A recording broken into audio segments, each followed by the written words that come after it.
Damn traitor!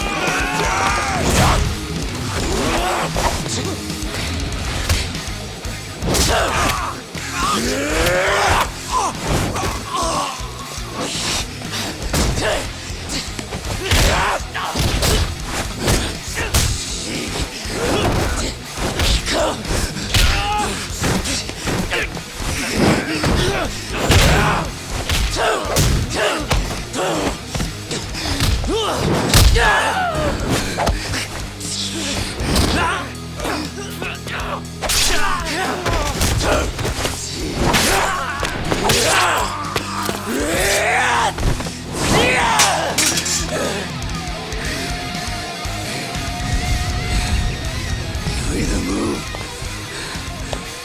or die!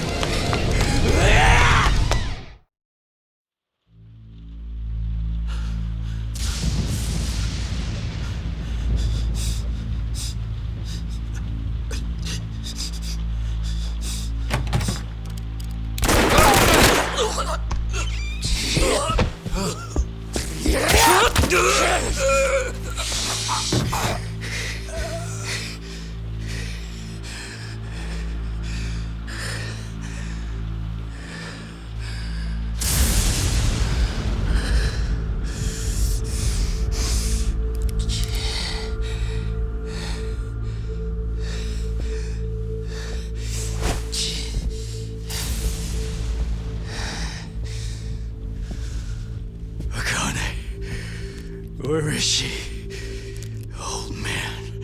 Wherever she may be, she won't have much longer to live. The hounds are already on her trail, and once they sniff her out, it's feeding time, down to the very last bone.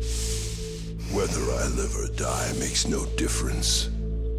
My orders are absolute. Make new orders. Tell whoever you hired, you're calling it off. The plan's already in motion. Give it up. As far as I'm concerned, you crossed the point of no return a long time ago. Did you forget? Where the fuck is Akane? No longer in the country. She's bound for the Philippines. Stowed away on some shady-looking cargo ship, it seems. Imagine a pretty little thing by her lonesome, with hardly a yen to her name. Surely she has to earn her keep somehow. I hear life at sea is quite demanding, but it's the men at sea who I'd be concerned about. Bet you they're lined up as we speak. Shit! You piece of shit! Tell your men to stand down, or they'll be dead just like you, Ikawa! That's the spirit, Arakawa. Oh, I've been wanting to see that face. To hear you scream like the little brat you are! Make the call! Do it already!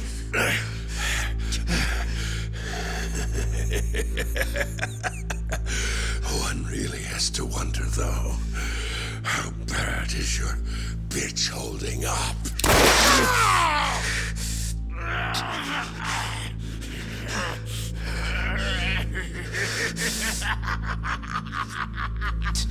The boss continued torturing the Hikawa patriarch until he breathed his last. But no matter what he did, the madman kept on laughing. Till the bitter end.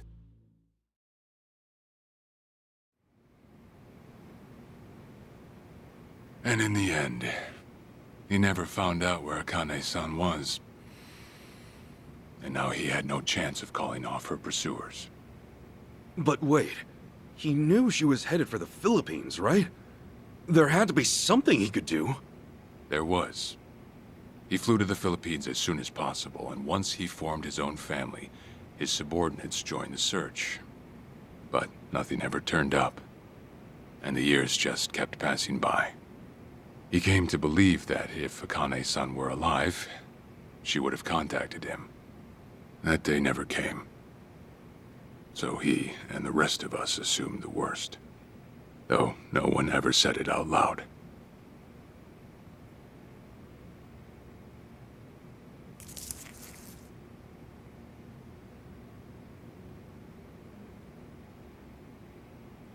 Here. It's the photo of Akane-san the boss had us carry around. What? I can't imagine you've seen it. This is her? Akane-san? Oh. She's native Hawaiian, albeit with some Japanese blood mixed in. Then I have that blood too? Guess that's how it goes.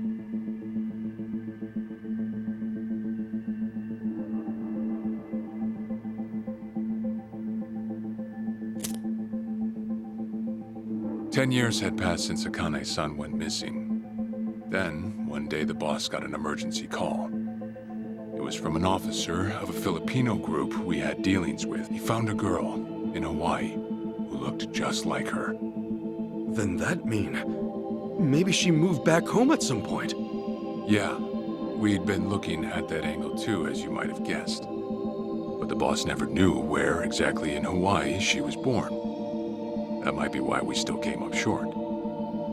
So you went there to take a look? To find Akane-san? As soon as I got word, I was on the first flight out. It was just me, though. The boss stayed behind. Why? What? Why didn't he go with me? If I can afford to be blunt, it's because he was afraid. He'd had enough. A man can only have his hopes built up so many times. The stronger and more promising the lead, the bigger the hurt when it all fell through. I see. Makes sense. Anyway, off I went. Eventually I found her. It was Akane-san, no doubt about it. And she was safe and sound? She was. Granted, that presented a bit of a problem for me. Huh?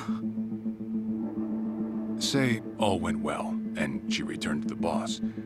Akane-san would inevitably want to meet her child, and in that case, she'd quickly see that her son's been living with a handicap since the transfer at the coin locker. Now, she might at first say that just being able to reunite is enough, but eventually, she'd want to know about his condition. And she'd probably ask how that happened. Before long, she and the boss would be comparing their memories from that night. Then it'd hit. They'd realize they transferred their baby at different lockers. How then would they treat Masato Arakawa, the young master, the boy they believed was theirs? Well...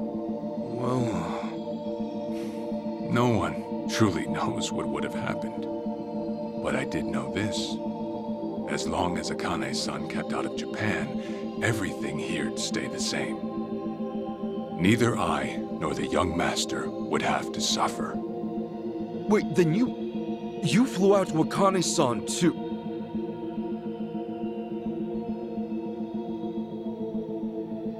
Exactly. When I saw Akane-san, I was planning to kill her.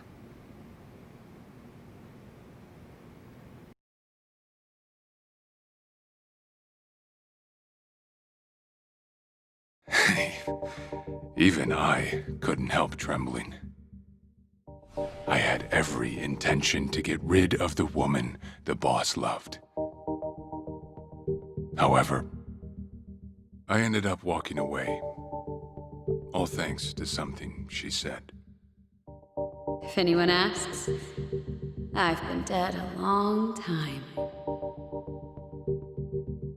And Akane-san has kids out there? It shouldn't come as a surprise if you think about it. A young girl on the run from hired killers, with absolutely no hope of contact from the man she loved. Who could blame her for anything? From then on, it was her life to live. So I decided to honor her wishes. I gave word to the boss that Akane-san was dead. I told him the Hikawa family had reached her first. That all I'd found was her lifeless body. Nothing more. The boss quietly accepted my report. The search for Akane-san was called off. And she was never spoken of again.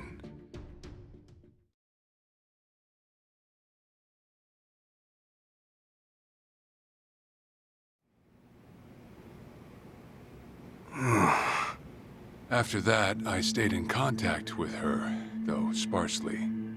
I needed some control over her so that she wouldn't suddenly get homesick for Japan, you see. You're a certified asshole. Still, I get that this all started because of what Akane-san said. Well, with the boss now dead and me out of prison, the situation has changed. I wrote a letter to Akane-san. I told her everything there was to know.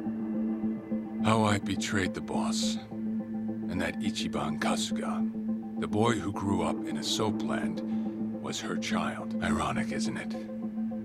Neither I nor Akane-san were finally free until long after the boss was gone.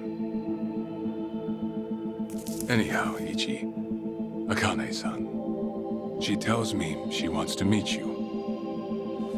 She does? Me? Akane-san's home address. It's right there on the front. Is this a letter from Akane-san? It's just the envelope. The letter was to stay between me and her. I'm afraid I can't show it to you. Sure. Yeah, I'm sure it must be strange to be in your 40s and be asked to meet your mom for the first time. But Akane-san's only getting older. A son ought to set his mother's mind at ease before she passes on. Don't you think? Well, yeah. This is just one more way for me to atone for all I've done. I'll be booking your flight to Hawaii. You'll leave tomorrow night. All that's left is how you feel about it. Will you go? Not for me, but for Akane-san. Please, won't you see her, Ichi? Captain. I beg you.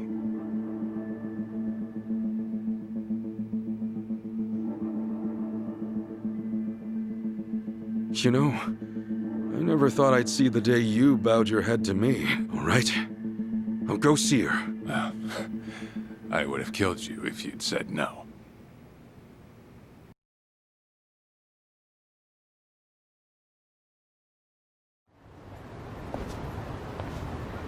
What's up?